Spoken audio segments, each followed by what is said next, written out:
according to CHED statistics, how many college students are there in the Philippines? Is it around 5.2 million, Madam Chair.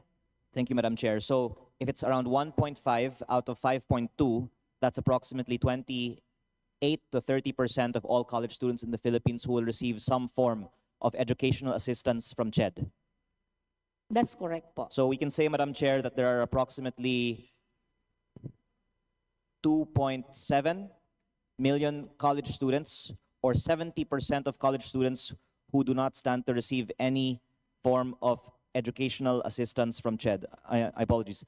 There are approximately 3.7 million college students, or approximately 70% of college students in the Philippines who do not stand to receive any educational assistance from CHED.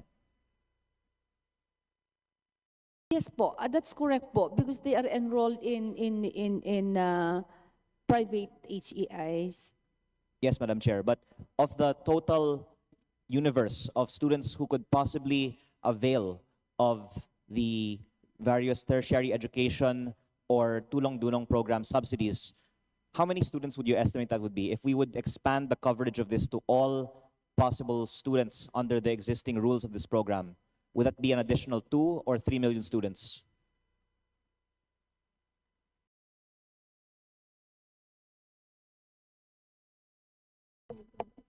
Yeah, thank you very much, Honorable Chairman. Per provision of the tertiary education subsidy, the list of students who are incoming for 2026 total to 490,315. Yes, Madam Chair. For peace. That is the planned for 2026, but the total potential students who could benefit from this program, you would estimate would be how many more of the 3.7 million students who are not currently availing of it? Would it be an additional 1, 2, or 3 million students?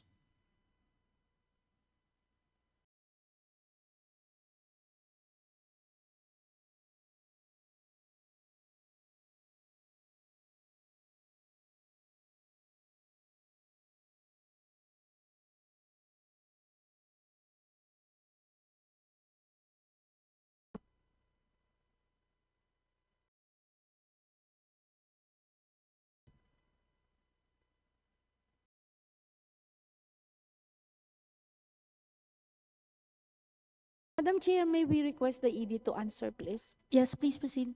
Opo. Mr. Chair, okay. So, ang context po, Madam Chair, is we have 5.2 million students and we have 1.5 million beneficiaries as of now, which covers free higher education, tertiary education subsidy, and every student who are benefited by RA 10931. And I believe, Mr. Chair, your question is, so 5.2 minus 1.5 po ang tinatanong po ninyo, na sinasabi po ninyo na hindi pa nabe-benefit ng RA 10931 po, Madam Chair. Ang proposal po namin, Madam Chair, is that to cover first the 490,000 students po na 4-piece, because if we will just cover the 490,000 students, Madam Chair, the budgetary requirement is at least 6 billion po, Madam Chair. And then if we project po, kasi may binigay natin projection po sa amin ang DSWD, na syempre every year po nadadagdagan din po ang kanilang 4-piece. Ang budgetary requirement po ay tumataas din po, Madam Chair. If I believe po, may ano tayo, yung projection natin. Yung projection po namin, Madam Chair, based on the list of the SWD, for 2026 alone, it's 490,000. For 2027, 4-piece lang po ito, 354. And for 2028, 771. If we will cover all the 4-piece, the budgetary requirement po, Madam Chair, is at 79 billion po until 2028 po, Madam Chair. So I think to answer the question, it would depend also, Madam Chair, on the budgetary allocation po that will be, the additional budget that will be given to CHED po, Madam Chair. Yes, if I can phrase the question another way, can you explain to us what is the benefit of the Tulong Dunong program? Opo.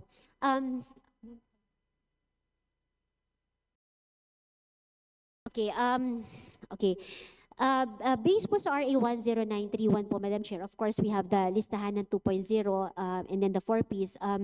The Tulong Dunong po, the benefits, the beneficiaries for Tulong Dunong are those who are not covered. Poor pa rin po, Madam Chair, because the income requirement po under po sa Tulong Dunong ay 400,000. So they also belong to the poor po, Madam Chair, but they do not fall under the category of listahanan po, Madam Chair. So if the question is what is the benefit of providing Tulong Dunong to those students, Madam Chair, there is a benefit pa rin po, Madam Chair, because they still belong to the poor po, Madam Chair.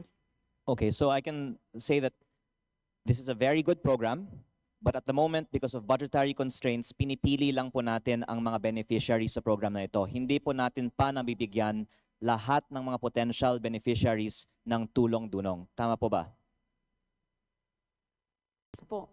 And kaya din po tumatagal ang implementasyon ng Tulong Dunong dahil pinaprocess pa natin ang selection and ang disbursement. Hindi po siya automatic na lahat ng mga estudyante na kwalipikado sa Tulong Dunong ay nabibigyan po ng Tulong Dunong. Tama po ba, Madam Chair? Yes po. So baka mas practical at mas marami din pong makikinabang kung automatic na lang po na lahat ng mga qualified na mga estudyante ay mabibigyan ng Tulong Dunong, budget permitting po. Would you agree, Madam Chair?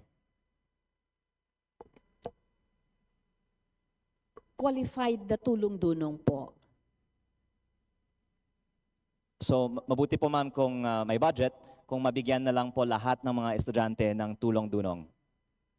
Kung may budget po, sino pang maghihindi na hindi matulungan ang mga nangangailangan na estudyante? Opo, kailangan lang po ng budget.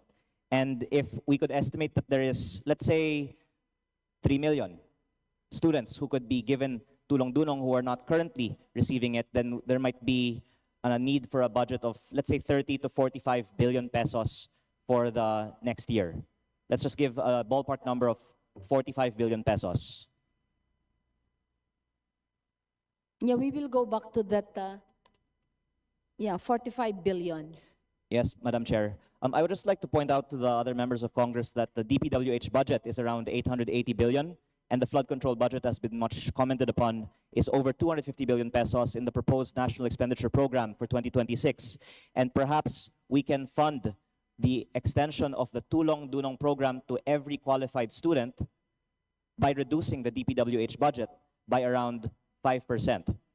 And I would be constrained on commenting on what Congress can do for the whole country, but I would just like to speak on behalf of my own district that if my own district would need around, let's say, 300 million pesos to give every potential student a slot under the Tulong Dunong program, and our district would have, let's say, around 2 billion pesos of roads under the proposed DPWH budget for 2026, that perhaps we could fund extending slots for Tulong Dunong to every college student who is qualified to receive it in the 1st District of Batangas by reducing the unit cost of the roads of DPWH by 15%, without reducing the kilometers of roads that are being constructed in my district in 2026, but merely by reducing the cost per kilometer by 15%, we can give every college student in my district a slot under the Tulong Dunong program if they qualify for this program. So I would just like to ask the Committee on Appropriations if we can kindly make an amendment, at least for the 1st District of Batangas, if we can kindly reduce the unit cost of roads of the Department of Public Works and Highways so that we can accommodate extending a slot under the Tulong Dunong program for every college student from the 1st District of Batangas. May I ask the Committee on Appropriations if this amendment would be possible? We'll have to forward it to the chair to find out. and then I'm sure we'll get back to you. Yes, Madam Chair. I would just like to focus on the First District of Batangas and would just want to guarantee to every student from the First District of Batangas that they, if they are qualified for the Tulong Dunong program of CHED, will be able to receive a Tulong Dunong program slot or another form of educational assistance from the savings on the reduction of the DPWH's roads in the First District of Batangas. I would just want to ensure, Madam Chair, that this can be committed for every student in the First District of Batangas in 2026, and that we will undertake for this to be done from the savings on the DPWH budget. Thank you, Madam Chair. Thank you, Kong.